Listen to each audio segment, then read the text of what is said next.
लोणीकंदमध्ये जो भूवस्त्र grow मॅजिकचा result आलाय, तर त्याच्यातल्या त्या शेजारच्या 2 ऊसातली आपण तफावत बघणार आहोत. ह्याच काकांचा ऊस आहे. हा शेजारचा ऊस आहे. हा कधी तुटून गेला होता काका?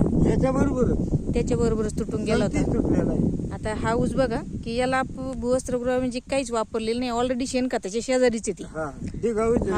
हा डिगावरच. आणि हे जे आहेत हे काकांनी याला लोकरी मावा पडला म्हणून मग याला ते आपलं भूवस्त्र ग्रो मॅजिक टाकलं. लोकरी मावा तर गेला पण ऊसामध्ये खूप चांगला बराचसा फरक, लय फरक पडला. ऊस उंचीला बी वाढलाय आणि परत अजून ऊसाची कलर बी छान झालाय. म्हणजे खत चांगली हे तर तुम्हाला मान्य आहे. 100% म्हणजे आता ही चांगली खत आहे आपल्याला लोकांपर्यंत पोहोचवण्यासाठी तुमचा हा व्हिडिओ 100% मदत करणार आहे. तुम्ही जी माहिती देताय आता त्याच्याबद्दल खूप खूप धन्यवाद.